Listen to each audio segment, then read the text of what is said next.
there, and welcome over here to today's What's for Dinner video. I'm so excited to be sharing this one with you today because we have some pretty exciting, wild news regarding our family. This is going to be a longer video intro, so bear with me. I've grown close to so many of you guys. I just want to explain what's going on in our life. I don't know if you know yet, but we pretty much live in the middle of nowhere here in Utah on a military base. My husband's not in the military though.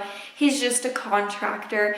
So it's proven to be really hard on our family because the closest grocery store and the closest medical care for our daughter is about an hour and a half to 2 hours away. So like I said, it's just really hard on our family. We do have a commissary here, a military-based grocery store, it's pretty much, but it's really small. It's about the size of Walgreens, but smaller. So like I said, it's proven to be very hard on our family, so we're moving. We actually found the perfect home about 2 hours away. We were about to move into this home. It would be tomorrow. But the lady called me and she said that she's actually going to be giving this rental home to a close family friend, which was a very big disappointment for our family because we were set on that home for quite a while. We were looking at it. We really thought that home was going to fit our family and be meant to be, but obviously it's not meant to be, so we don't have that home. But what we are going to do is my parents actually called and they said, hey, look, you don't really have anywhere to live right now, so you could come live with us for a little while. We think it's going to be about 2 weeks to a month and a half until we find a home that will fit our family's needs here in Utah. My parents live in New Mexico, if you don't know that yet. I am going to still continue to make cooking videos, What's for Dinner videos, so don't worry about that either. But anyways, we're going to be moving back with my parents until we find a home.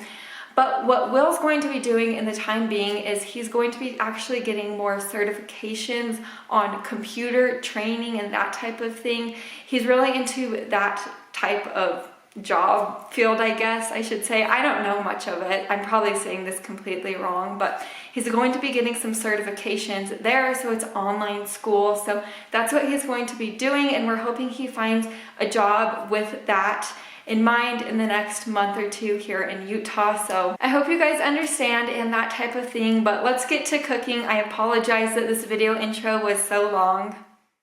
To begin, we're just going to be making some homemade chili. It was exceptionally cold on this day, so that's why I wanted to make some chili. So in my Dutch oven, I have a pound of some lean ground beef that I'm just breaking up.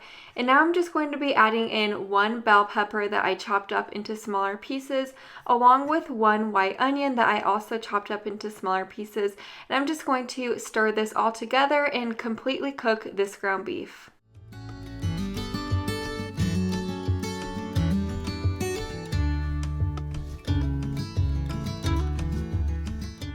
Now that we have our ground beef all cooked up, I'm just going to begin to add in our seasonings, which is just about 1.5 tablespoons of chili powder, tablespoon of garlic powder, tablespoon of onion powder, tablespoon of cumin, 1/2 tablespoon of paprika. And if you have chipotle powder, you could add in 1/2 teaspoon of chipotle powder. I didn't have any chipotle powder, so I didn't add that in. And then also, if you want it spicy, go ahead and add in 1/2 teaspoon of cayenne, and then a little bit of some salt and pepper to taste. Now just stir everything together to get all the seasonings coated in the ground beef and the peppers. Now you're just going to want to add in the remainder of your ingredients. So I'm just adding in about 8 ounces of some tomato sauce along with this 15-ounce can of diced tomatoes. You're also going to be wanting to add in a couple tablespoons of some tomato paste along with about 8 ounces of some water. I just used about 1/2 cup and called that good. I just mixed everything together. You're also going to be wanting to add in 1 15-ounce can of some kidney beans that are drained and rinsed. I'm just going to stir all of this together and then plop the lid on and let this simmer on my stove for about 15 to 25 minutes. Now that I have this completely cooked, I'm just going to be adding in our little secret ingredient, which is 1/2 teaspoon of some baking soda. And I'm just going to stir this all together for about a minute, and now it is ready to be served. Here is my chili. I just served mine with some sour cream, cheese, lime, and tortilla chips on top. This would go delicious with homemade cornbread or some Burritos. You could really have this chili any way you want it, and it's a really good recipe. When I don't really know what to make for dinner or I don't have a lot of time or energy, I do like to make burritos a lot just because they're so simple. So on my saucepan right here, I have a tablespoon of some olive oil that I let get hot, and then I added a pound of some chicken breasts that I sliced into smaller pieces, along with a teaspoon of some taco seasoning mix. I let that completely cook, and now I'm just adding an additional half a tablespoon of that taco seasoning mix with about 1/4 cup of water, and I just let this cook together for about a minute more. And now your chicken is done, and here's my burritos. I just served mine on a flour tortilla with white rice, salsa, pinto beans, some of that chicken, guacamole, sour cream, and lettuce. This was so good, and it's such a quick and easy dinner for a busy night. Now we're making one of my all-time favorite meals, which is chicken Alfredo. I think it's kind of like comfort food for me. I really love chicken Alfredo, but on my sheet pan lined with parchment paper, I have one chicken breast that I sliced thinly horizontally, so it kind of looks like two chicken breasts, but I just like my chicken like this. I just seasoned it with salt and pepper and some oregano and some shredded Parmesan cheese on both sides. This is going to go into a preheated oven to 450 degrees for about 15 to 20 minutes, or until the chicken reaches the internal temperature of 165 degrees. I did flip this at the halfway point through cooking. While that chicken's in the oven baking, I'm going to start on the Alfredo sauce. So in my Dutch oven, I have a tablespoon of butter that I let melt down and get hot. And now I'm just adding a couple garlic cloves to that, and I'm going to whisk this together until that garlic begins to become fragrant. And once that garlic is fragrant, I'm just going to be adding in about a half a tablespoon of flour, and I'm going to stir this flour all together for about 20 seconds.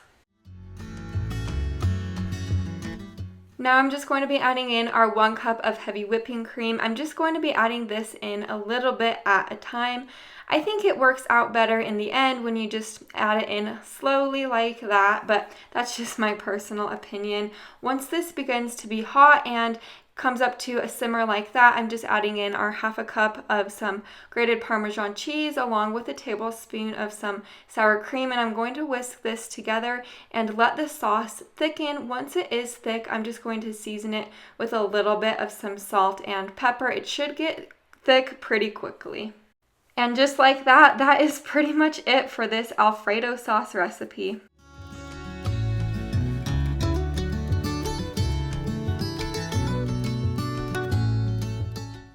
Here is my plate of chicken Alfredo. This recipe comes out great every single time. I think that chicken baked in the oven like that has so much great flavor. I think you should make this recipe. I think you might like it.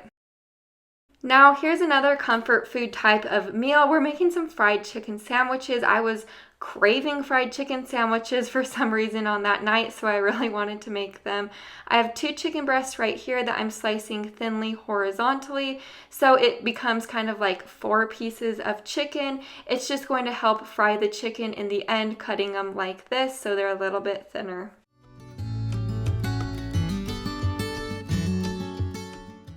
Now I'm going to be tenderizing the meat with this meat mallet. I have all 4 chicken pieces in the bag. I just banged it with my meat mallet. I didn't want to show you that whole part just because it was kind of boring, but now I'm just adding a half a cup of pickle juice to this bag along with 1/4 cup of water, and I'm going to put this in my fridge to marinate for about 30 minutes. Now it's been about 30 minutes later, so I'm going to begin on the breading for the chicken. To this bowl, I'm just adding 1 cup of some all-purpose flour along with 2 tablespoons of powdered sugar, and then a half a teaspoon of paprika, black pepper, chili powder, salt, and baking powder. You could also add in 1 to 2 teaspoons of cayenne pepper if you want it spicy. I didn't want it spicy, so I just opted out of the cayenne pepper. After I added all of these ingredients together, I just gave it a good stir.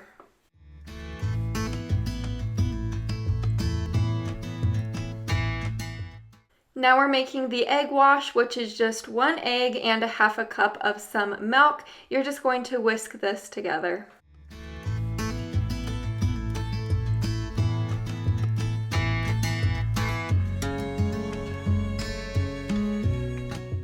Now I'm going to begin to coat our chicken. So I'm coating it in the egg wash, then over to the flour mixture, then back to the egg wash, and then back to the flour mixture. I just did a double coating on this. This is going to make the chicken very crispy and delicious. I did this to all of our chicken pieces.